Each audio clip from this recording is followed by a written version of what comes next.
The biggest thing taken away without going and watching the video, just so proud of the guys. It's hard. There's a lot of momentum swings, as strong as the first half was. Third quarter obviously was very disappointing offensively, just turning the ball over and really making it hard for our defense. But for those guys, there's a lot to be said for those guys on the sideline just to keep swinging. And that's what we've been talking about really all year long. It's 4 quarters is plenty enough time. It's a long game. It's a 10-round fight. You just got to keep swinging. Good things are going to happen. And there's no bigger drive than that last drive, going 85 yards right there with everything on the line. Was really special. Jeff, how bad you guys need that kickoff return? Yeah, that was huge. Artavis is a guy that kind of been waiting his time, and we decided to put him back there in the second half to give us a spark. And man, did he! You can just tell the passion he was running with. I mean, he really took that on his back, and those guys did a great job in front of him. That was a huge momentum play that we needed right there in the fourth quarter that really lit that spark for those last 2 scores. What was different with Deion Kane tonight?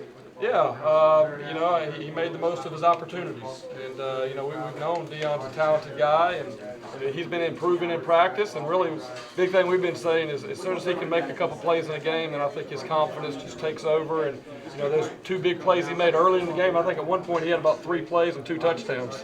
He got in there at the right time, and then no bigger play than he had on that last drive right there. That was a new play that we really put in this week for their defense, and for him to execute that correctly, make that catch in that situation was huge for him and his confidence moving forward. Coach, talk about the resiliency of this team, certainly the back and forth ebbs and flow of the game, how that sets you up with confidence heading towards the rest of the season. It really does, and Coach Sweeney's done a great job during his time here at Clemson and really instilling belief in our players. And I remember there was a time here where you'd get in these games and you'd hope to win, and you sit there the whole time on the sideline, man, I hope we can win this game. And slowly but surely it's changed through the years where our guys believe that we can win. And even though we hadn't been playing maybe at our best before the game, and then maybe during the game, there were times where we weren't as consistent as we wanted to be. Those guys never gave up that belief.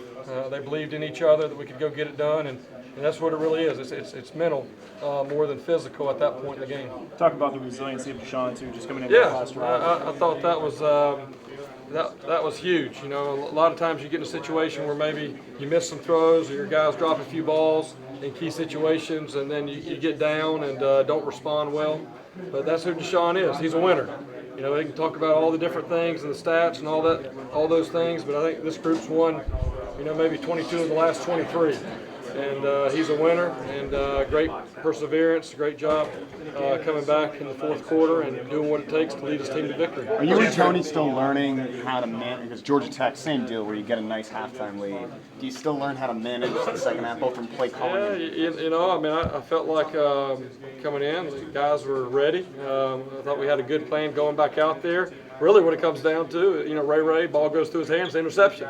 It was great play call. I mean, it was everything we want. He ran a great route. He turned the guy's hips around. He just got to make the play. A tip's a pick. They get the ball and going the other way. And, I don't think that really has anything to do with maybe the focus at halftime or anything like that. We just got to play better in the second half. The resilience of this team, it's got to be testing. You give up 26 straight points. I mean, what's the mood on the sideline? Yeah, it's tough. But, we talked about it.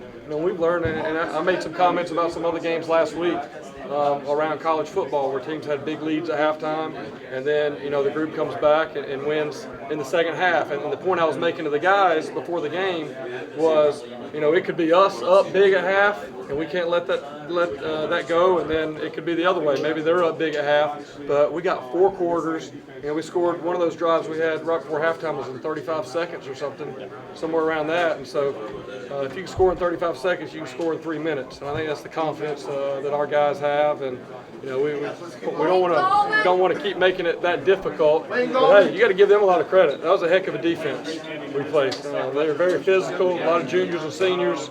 And their coaching staff did an excellent job trying to keep us, a little bit unbalanced there a little bit. But it was 2 great teams fighting, and came down to the very end. Jeff, what changes from hoping that you can win those games to knowing what has to happen? Yeah, I think number one, the players have to truly buy into it and believe it. And there's not a team meeting that Coach Sweeney's had since he's been the head coach, that he didn't bring 2 signs into the team meeting. The first sign that he brings into every team meeting for the last 8 years is Believe, big orange Believe sign, and the other